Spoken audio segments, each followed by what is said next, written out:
Hello everyone, and welcome to our presentation on design and simulate a hybrid power system for MATLAB Labrador. This work is part of our Renewable Energy Systems course at Memorial University. I am Saikat Rai, and later my partner Edison Sosa will continue with the second half. Under the supervision of Professor Dr. M. Tariq Iqbal, we explored renewable options for powering an off-grid Canadian community. Outline. Here's what we will go through today. We will start with an introduction and literature review, then dive into the system design, component specifications, and results from Homer Pro. Then Edison will take over and explain control system simulation in MATLAB Simulink. Then he will discuss discussions and conclusions. Introduction. Matlake is a small community of around 60 people located on the Churchill River in Labrador with no access to the main grid. The only power source is 180 kW diesel generators producing 221 MWh per year. However, this comes with high fuel cost and environmental drawbacks due to fuel transportation and emissions. Our aim was to design a cleaner hybrid power system to integrate solar PV, wind, battery storage, and diesel, using Homer Pro for optimization and MATLAB Simulink for control simulation. Literature review. To support our system design, we reviewed existing work on hybrid systems in remote locations. For instance, Amir Khalili proposed a wind hydrogen fuel cell system to power both the load and electrolyzer. Kashif et al. Used PV and battery with limited diesel backup in Pakistan. In India, Misro and Sharma added biomass to PV for remote villages. Jaman et al. Used NSGA2 optimization for renewable systems in Bangladesh considering cost and health. These studies showed how hybrid systems are becoming more adaptive to local needs.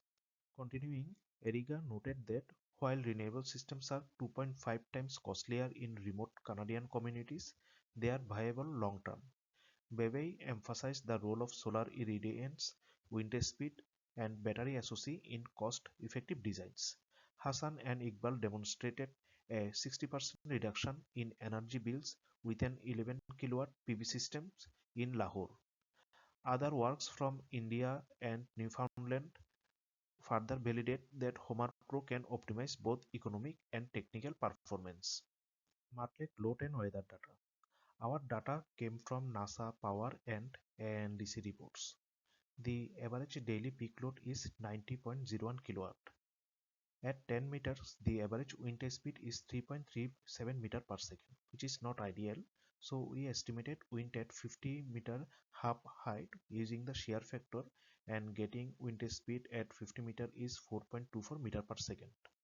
Solar irradiance of Matlake is approximately 2.87 kWh per meter square per day. Diesel costs $1.456 per liter in this region, and these parameters form the base for our design. System design.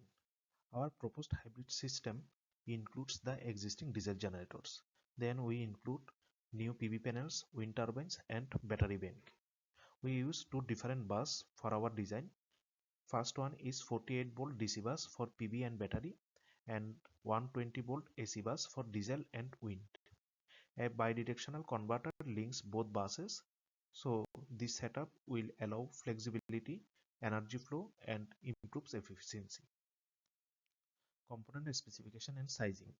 For sizing, we selected real-world components.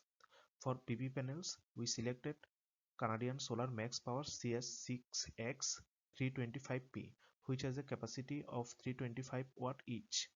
And for the wind turbine, we selected Barjay XL6 wind turbines, which has a capacity of 6 kilowatt, and we selected height at 50 meter. And for the batteries, we selected Discover 12 volt RE 3000 TF batteries, and each battery has a capacity of 3.11 kilowatt hour. For the converter, we selected SineXL 150 kilowatt converter. We also considered their cost, lifetime, and replacement needs. All values were input into Homer Pro for optimal configuration.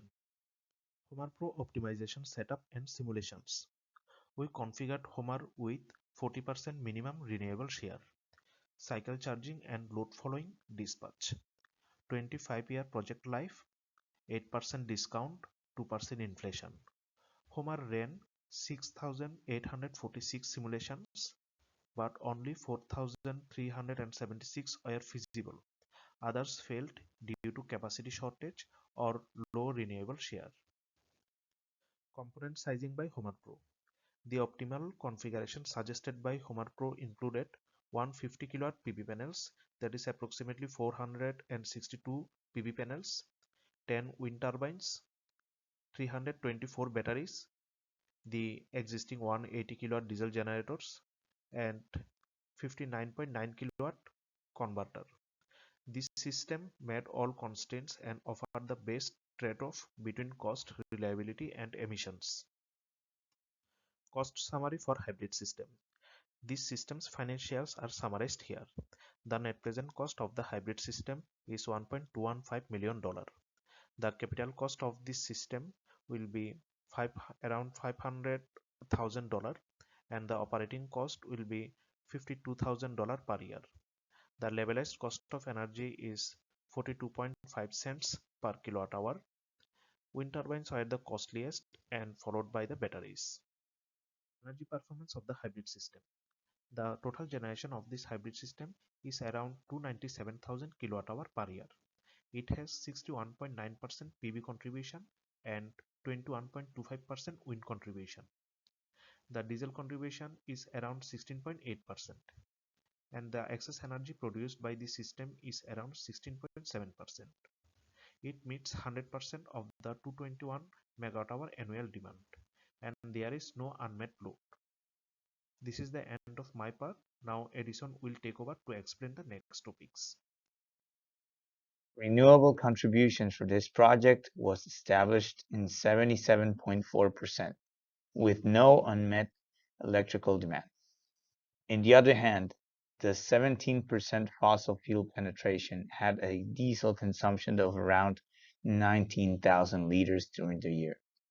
Although we don't have the data related to the current diesel consumption of MATLAB, that is, with the diesel generator as the only power source, the project's estimate should be lower. Financially speaking, the ROI and IRR of the proposal are 6.3 and 9.4% respectively. This translates into a simple payback period of almost 9 years. However, a most relevant value is the discounted payback period, which contemplates the value of money through time, interest rate. As a result, the real payback time is calculated in 13 years. For the dynamic simulations of the project, the same design was developed in MATLAB Simulink.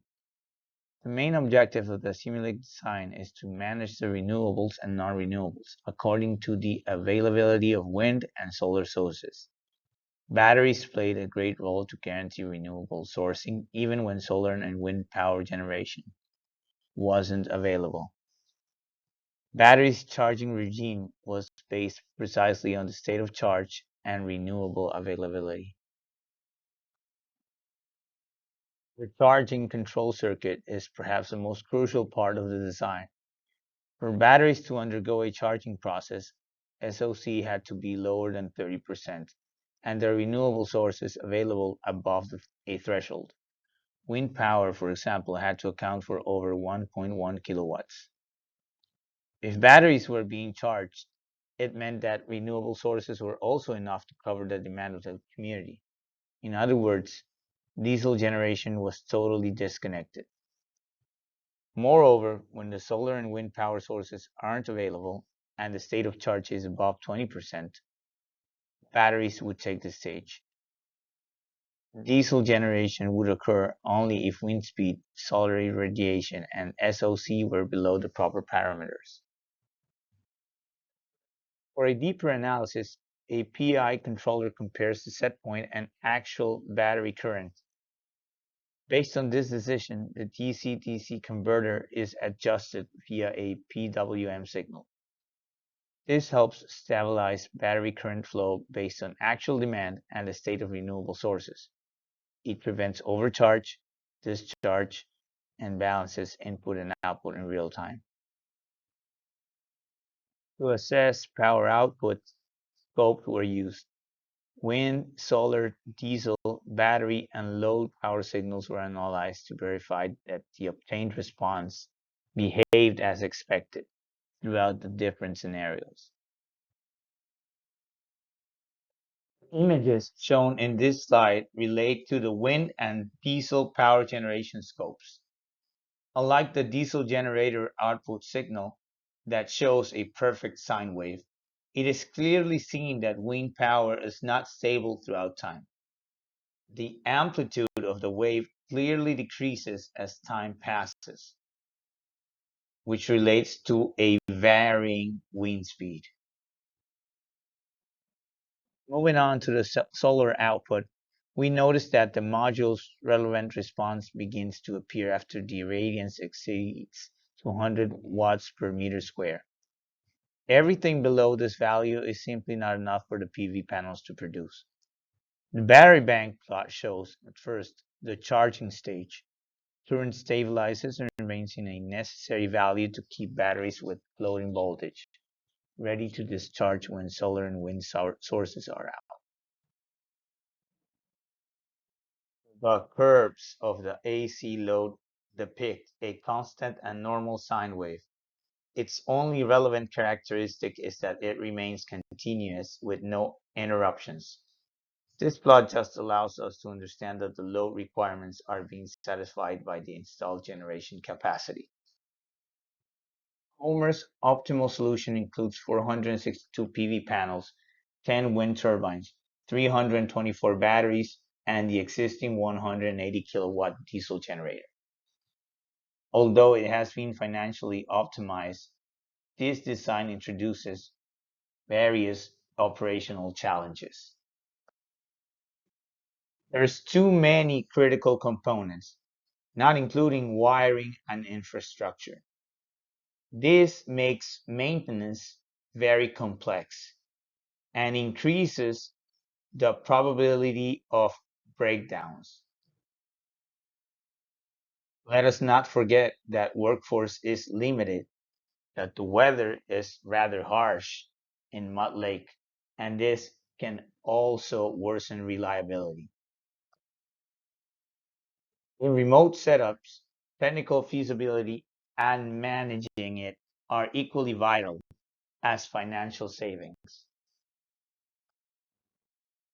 To conclude, a hybrid power system with solar PV, wind turbines, batteries, and diesel backup is both technically feasible and environmentally beneficial for Mott Lake. The system can help reduce GHG emissions and support Canada's net zero goals.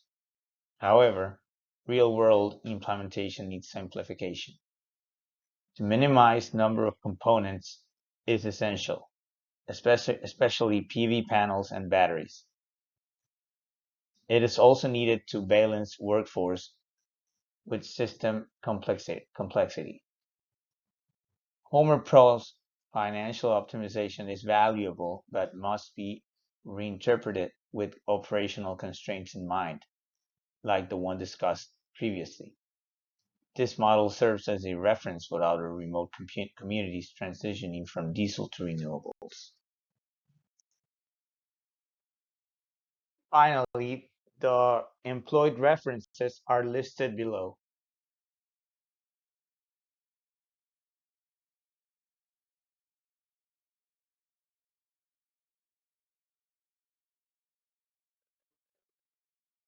Thank you.